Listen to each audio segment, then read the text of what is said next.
বস আজকের এই ভিডিওতে আমরা আপডেটসও দেবো, একটা পোস্টার নিয়েও কথা বলবো এবং ট্রেলার নিয়েও কথা বলবো। তো চলো আজকের ভিডিও শুরু করা যাক।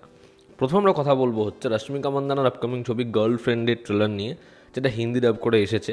ট্রেলারটা গতকাল এসেছে, আমি ট্রেলারটা দেখলাম এবং ট্রেলারটা আমার খুব একটা বেশি ভালো লাগেনি। হ্যাঁ, একটা জিনিস একটু বেটার, সেটা হচ্ছে রশ্মিকার যেরকম ধরনের পারফরমেন্স আমরা দেখি তার থেকে একটু বেটার পারফরমেন্স সেখানে ডেলিভার করেছে। আর এর যে পুরো প্লট যেরকম এখানে লিড হিরোর যেরকম অ্যাপ্রোচ, সেটা না দেখে আপনাদের মনে হবে কবির সিং থেকে শুরু করে এরকম ধরনের ছবিতে যে আলফা মেলের যে ক্যারেক্টারটা, ঠিক ওরকম একটা ধাঁচ ধরে পরিচালক গল্পটা কবির সিং, অর্জুন রেড্ডি সেগুলো দেখেই পুরোপুরি যেন বুনেছে। এবার সেটা এমনভাবেই দেখাচ্ছে যে দেখলে আমাদের খুব ব্যাকডেটেড মনে হয়, দেখলে মনে হয় যে জিনিসটা কনভিনসিং নয়। এবং আমরা যেন এরকম ধরনের জিনিস ইদানিং খুব বেশি পরিমাণে দেখছি, মানে সেটার মধ্যে আলাদা করে আর কিছু নেই। তো এখানে রশ্মিকার যে ক্যারেক্টার, সে এই ছেলেটার থেকে দূরত্ব বানাতে চায়, তার একটা ফিলিংস থাকে, বাট সে দূরত্ব রাখতে চায় কিন্তু পারে না। আর এদিকে এই ছেলেটা, সে কলেজে তার খুব রমরমা, তার যেরকম ধরনের নেচার, যেরকম ধরনের সে একটা রাউডিগিরি করে, সে খুব টক্সিক। এদিকে তার অন্যান্য প্রেমিকাও রয়েছে, সবার সাথেই সে ইনভলভ হয়। আর এদিকে মেয়েটাকে সে এই আশা দেয় যে তার সাথে সে সিরিয়াস। এবার যখন রিলেশনশিপটা সিরিয়াস দিকে যাচ্ছে, তখন এই মেয়েটার যা জীবনে হওয়ার লক্ষ্য, পারিবারিক যে দিক, প্রত্যেকটা দিকে কীরকমভাবে সমস্যা আসছে, এই নিয়েই হচ্ছে পুরো ছবিটা। এবার একটা পোর্শন রয়েছে যেখানে রশ্মিকা পাগলের মতো চিৎকার করে, এরকম ধরনের কিছু জায়গা, সেগুলো একটু ওর পারফরমেন্সটা বেটার লাগে।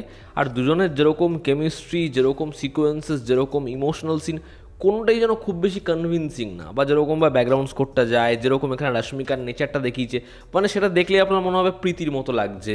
এ তো অর্জুন রেড্ডি বা কবির সিংয়ের একটা ধাঁচ ধরার চেষ্টা করেছে। ফলে বিষয়টা আমার খুব একটা বেশি ভালো লাগেনি আর কি। খুবই অ্যাভারেজ একটা ট্রেলার এবং হিন্দি ডাবিংও খুব একটা ভালো নয়। দেখার ছবিটা কেমন হয়, তবে আমি এই ছবিটা নিয়ে খুব একটা বেশি আশাবাদী নই। একটা আপকামিং ইন্ডিপেন্ডেন্ট বাংলা ছবির পোস্টার নিয়ে কথা বলবো। আমরা কয়েকদিন আগেও একটা ছবির এরকম পোস্টার নিয়ে কথা বলছিলাম, the academy of fine arts, যেই পোস্টারটা ভীষণ ভালো ছিল, সেই কাজটা নিয়ে আমি খুবই আশাবাদী। এবার এই যে ছবির টাইটেল হচ্ছে দানব। এই ছবিটাও একটা ইন্ডিপেন্ডেন্ট ফিল্ম, ছবিটা ভালো হোক আমি চাই। ছবির যে ডিরেক্টর, তার সাথেই বনির একটা ছবি আসার কথা ছিল এই পুজোতে, যেটা পিছিয়েছে। ছবির নাম হচ্ছে বানসারা, এবং সেই ছবির আপাতত যা লুক এসেছিলো সেগুলো ভালোই লাগছিল। এবার এই ছবির যখন অ্যানাউন্সমেন্ট হয়, তখন আমি দেখি সেটা ভালোই লাগছিল। এবার এই ছবির যে ডেবুটেন্ট যে অ্যাক্টর, তার নাম হচ্ছে পিয়ার, মুর্শিদাবাদের ছেলে। সে প্রথমেই কাজে দ্বারা ছবিতে ডেবিউ করছে। তো আমরা তো চাই যে এরা ভালো ভালো কাজ করুক, ভালো ভালো ছবি আসুক। দেখার ছবিটা কেমন হয়, যেরকম এই ছেলেটার লুক, যেরকম তাকে দেখতে লাগছে, সেটা ইমপ্রেসিভ, সেটা ভালো লাগছে, গ্রাউন্ডেড লাগছে। দেখার ছবিটা কেমন হয়, পরবর্তী সময় টিজার ট্রেলার আসলে সেটা নিয়ে কথা বলা যাবে। আমি চাই যে ভালো ছবি বানাক, এবং যদি ছবি ভালো হয় অডিয়েন্স ডেফিনেটলি দেখবে। দেখার ছবিটা হয় কেমন। ছবিতে দানব, এই ছবিটাকে একটা যেরকম তার এই পরিচালকেরই একটা ছবি বানসারা, সেখানে যেরকম শোনা যাচ্ছে যে পার্টিকুলার একটা জায়গা, সেই জায়গাটা মিথ রয়েছে, সেখানে একটা ইনভেস্টিগেশন চলছে। এবার এখানেও কি গল্পটা সেরকম? কারণ এখানেও কিন্তু একটা মাস্ক ম্যানের উল্লেখ রয়েছে। দেখার সেটা হয় কেমন। কেউ বলে বিপ্লবী, কেউ বলে ডাকাত। এই ছবির কাজ শুরু হয়েছে, ছবির শুভমুহূর্ত হয়েছে, এবং আজকে এই ছবি থেকে ছবির অ্যান্টাগনিস্ট টোটা রায়চৌধুরী অ্যাজ দুর্গা রায়, তার লুক উঠে এসেছে। এবং যেরকম তার লুক, যেরকম তাকে দেখতে লাগছে, রাগেড লুক যেরকম মোস্টাচ, দারুণ, জাস্ট দারুণ।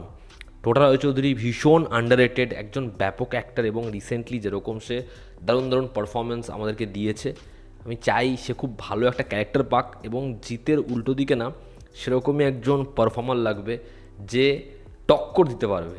দেখার এই ছবিতে কীরকম হয় এই দুজনের ক্ল্যাশ। অন্যতম বড় যেটা আপডেট, জেলার 2 এর বর্তমান শুটিং চলছিল হচ্ছে চেন্নাইতে। শুটিং শেষ করে তারা মুভ করবে গোয়াতে। এবং এই ছবিতে আমরা জানি মিঠুন দা অন্যতম একটা গুরুত্বপূর্ণ চরিত্র রয়েছে। মিঠুন দা এই ছবিতে অ্যান্টাগনিস্টের চরিত্র অভিনয় করছে। এবার দেখার মিঠুনদার ক্যারেক্টারটা হয় কেমন, এবং এরপর ছবির অ্যাকশন সিকোয়েন্সের শ্যুটের পালা গোয়াতে। নেলসনের ছবি, তার মধ্যে গোয়া থাকবে, এটা তো হবেই। এবং আরও একটা যেটা আপডেট, এই ছবিতে বিদ্যা বালন রয়েছে, এবং সে মিঠুন চক্রবর্তীর মেয়ের চরিত্র অভিনয় করছে। দেখার বিদ্যার ক্যারেক্টারটা হয় কেমন। বিদ্যা বালন ছবিতে রয়েছে, এটা খুব ইন্টারেস্টিং আপডেট। দেখার কীরকমভাবে বিদ্যাকে প্রেজেন্ট করে নেলসন। হর্ষবর্ধন রানে তার এক দিওয়ানি কি দিওয়ানিয়ত, এই ছবিটা বক্স অফিসে হিটের মুখে। আমি এটা নিয়ে আপডেটও দিয়েছি, কথাও বলেছি। এই ছবিটার সাকসেস দেখে একতা কাপুর তাকে একটা ছবির অ্যাপ্রোচ করেছে। ইনিশিয়ালি কথাবার্তা চলছে, যেটা একটা গ্যাংস্টার ফিল্ম হতে চলেছে, একটা হাই অকটেন, গ্রিটি, র অ্যাকশন ফিল্ম হতে পারে। দেখার এই ছবিতে ছবির পরিচালক সে হর্ষবর্ধনকে কীরকমভাবে প্রেজেন্ট করে, কারণ হর্ষবর্ধনের মধ্যে অ্যাকশন পুল অফ করারও না ব্যাপক পোটেনশিয়াল রয়েছে। তো আজকের আপডেটস এবং রিয়াকশন তোমরা যারা দেখেছো তোমাদের কি অপিনিয়ন জানিও, যেন তো আমাদের পাশে আছে। আবার দেখা হচ্ছে, টেক কেয়ার।